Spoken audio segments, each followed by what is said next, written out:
ಸೇರಿದಂತೆ ರಾಜ್ಯಾದ್ಯಂತ ಆಹಾರ ಇಲಾಖೆ ದಾಳಿ ನಡೆಸ್ತಾ ಇದೆ. ಹೋಟೆಲ್ಗಳ ಮೇಲೆ ಆಹಾರದ ಗುಣಮಟ್ಟ ಪರಿಶೀಲನೆಯನ್ನ ನಡೆಸ್ತಾ ಇದ್ದಾರೆ ಅಧಿಕಾರಿಗಳು. ಸಚಿವ ಯುಟಿ ಖಾದರ್ ಅವರ ಸೂಚನೆಯ ಮೇರೆಗೆ ಈ ರೀತಿ ಬೆಂಗಳೂರು ಸೇರಿದಂತೆ ಬೇರೆ ಬೇರೆ ಕಡೆಗಳಲ್ಲಿ ಆರೋಗ್ಯ ಇಲಾಖೆ ದಾಳಿ ಮಾಡ್ತಾ ಇದೆ. ಸ್ಟಾರ್ ಹೋಟೆಲ್ಗಳಲ್ಲೂ ಕೂಡ ಆಹಾರದ ಗುಣಮಟ್ಟವನ್ನು ಪರಿಶೀಲನೆ ಮಾಡಲಾಗ್ತಾ ಇದೆ. ಸುಮಾರು 30 ತಂಡಗಳನ್ನು ರಚಿಸಿ ಆರೋಗ್ಯ ಇಲಾಖೆ ಈ ಕಾರ್ಯಾಚರಣೆಯನ್ನ ನಡೆಸ್ತಾ ಇದೆ. ಯುಟಿ ಖಾದರ್ ಸೂಚನೆಯ ಮೇರೆಗೆ ಈ ಕಾರ್ಯಾಚರಣೆ ನಡೀತಾ ಇದೆ. ಆಹಾರದಲ್ಲಿ ಅಪಾಯಕಾರಿ ಅಂಶಗಳೇನಾದರೂ ಇದೆಯಾ, ರಾಸಾಯನಿಕ ಅಂಶಗಳೇನಾದರೂ ಇದೆಯಾ, ಆರೋಗ್ಯಕ್ಕೆ ಕುತ್ತು ತರುವಂತಹ ಅಂಶಗಳೇನಾದರೂ ಇದೆಯಾ, ಸ್ವಚ್ಛತೆ ಎಷ್ಟರ ಮಟ್ಟಿಗಿದೆ, ಹೀಗೆ ಹಲವು ಆಯಾಮಗಳಲ್ಲಿ ತನಿಖೆಯನ್ನ ನಡೆಸಲಾಗುತ್ತೆ. ಹಾಗಾಗಿ ಸ್ಟಾರ್ ಹೋಟೆಲ್ಗಳಿಂದ ಹಿಡಿದು ಎಲ್ಲ ಬಗೆಯ ಹೋಟೆಲ್ಗಳ ಮೇಲೆ ಆರೋಗ್ಯ ಇಲಾಖೆ ದಾಳಿ ನಡೆಸಿದೆ.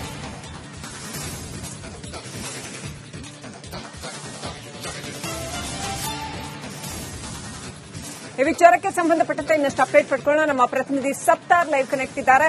ಸತ್ತಾರ್, ಈಗ ಆರೋಗ್ಯ ಇಲಾಖೆ ದಾಳಿ ನಡೆಸ್ತಾ ಇರ್ತಕ್ಕಂಥದ್ದು ಬಹಳ ಒಳ್ಳೆ ವಿಚಾರ. ಯಾಕಂತಂದ್ರೆ ಆಹಾರದಲ್ಲಿ ಈಗಾಗಲೇ ಬೇಕಾದಷ್ಟು ಕಲಬೆರಕೆ ಇರಬಹುದು, ಮತ್ತೆ ರಾಸಾಯನಿಕಗಳಿರ್ಬೋದು, ಆರೋಗ್ಯಕ್ಕೆ ಮಾರಕವಾದಂತಹ ಅನೇಕ ಅಂಶಗಳಿದ್ದಾವೆ.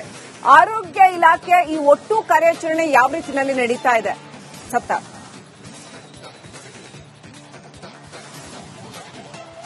ಶ್ರೀಲಕ್ಷ್ಮಿ, ಆಹಾರ ಸುರಕ್ಷತಾ ಮತ್ತು ಗುಣಮಟ್ಟ ಇಲಾಖೆ ಅಧಿಕಾರಿಗಳು ಒಟ್ಟು 30 ತಂಡಗಳನ್ನು ರಚನೆ ಮಾಡಿ ಬೆಂಗಳೂರು ಮಾತ್ರವಲ್ಲದೆ ರಾಜ್ಯದ ವಿವಿಧ ಭಾಗದಲ್ಲಿ ಇದೀಗ ಕಾರ್ಯಾಚರಣೆಗಿಳಿದಿದ್ದಾರೆ. ಪ್ರಮುಖವಾಗಿ ಪ್ರತಿಷ್ಠಿತ ಹೋಟೆಲ್ 3 ಸ್ಟಾರ್ ಆಗಿರಬಹುದು, 5 ಸ್ಟಾರ್ ಹೋಟೆಲ್ನಲ್ಲಿ ಇದೀಗ ದಾಳಿ ಮಾಡಿ ಅಲ್ಲಿ ಪರಿಶೀಲನೆ ಮಾಡುವಂತಹ ಒಂದು ಕೆಲಸವನ್ನು ಮಾಡಿದ್ದಾರೆ.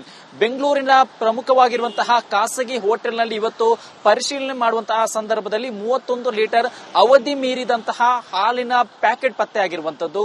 ಈ ಹಿನ್ನೆಲೆ ಅದನ್ನು ವಿಡಿಯೋ ಮಾಡಿ ಇದೀಗ ಪರಿಶೀಲನೆ ಮಾಡುವಂತಹ ಒಂದು ಕೆಲಸವನ್ನು ಮಾಡಿದ್ದಾರೆ. ಈ ಒಂದು ರೇಡ್ ಸಂದರ್ಭದಲ್ಲಿ ಪ್ರತಿಯೊಬ್ಬರಿಗೂ ಕೂಡ ಕೆಲವೊಂದಿಷ್ಟು ಸೂಚನೆಯನ್ನು ಕೊಡಲಾಗಿದೆ. ಆಹಾರ ಇಲಾಖೆ ಪ್ರಮುಖವಾಗಿ ತಾವು ರೇಡ್ ಮಾಡುವಂತಹ ಅಗತ್ಯವಿದ್ದಂತಹ ಎಲ್ಲೆಲ್ಲಿ ಅಗತ್ಯ ಇದೆಯೋ ಅಲ್ಲೆಲ್ಲಿ ನೀವು ವಿಡಿಯೋವನ್ನು ಮಾಡಬೇಕು, ಅದನ್ನು ಡಾಕ್ಯುಮೆಂಟ್ ಆಗಿ ಕನ್ಸಿಡರ್ ಮಾಡುವಂತಹ ನಿಟ್ಟಿನಲ್ಲಿ ವಿಡಿಯೋವನ್ನು ಚಿತ್ರೀಕರಣ ಮಾಡಲು ಸೂಚನೆ ಕೊಟ್ಟಿರುವಂತದ್ದು. ಜೊತೆಗೆ ಅಲ್ಲಿರುವಂತಹ ಕೋಲ್ಡ್ ಸ್ಟೋರೇಜ್ ಆಗಿರಬಹುದು, ಅಲ್ಲಿರುವಂತಹ ಮಾಂಸದ ಮಾದರಿಯನ್ನು ಸಂಗ್ರಹ ಮಾಡಿ ಅದನ್ನು FSL ಗೆ ರವಾನೆ ಮಾಡಿ, ಜೊತೆಗೆ ಈ ಇತರ ವಸ್ತುಗಳ ಮಾದರಿಯನ್ನು ಸಂಗ್ರಹ ಮಾಡಿ ಅದನ್ನು ಪರೀಕ್ಷೆ ಮಾಡಬೇಕು.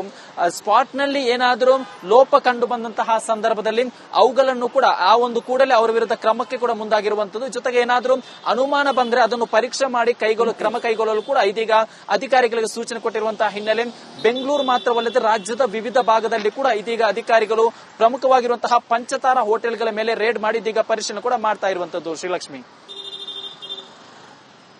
ಈಗ ಈ ಒಂದು ದಾಳಿ ಆಗಿದೆ, ದಾಳಿ ಮಾಡಿ ಪರಿಶೀಲನೆ ಕೂಡ ಮಾಡ್ತಿದ್ದಾರೆ. What next?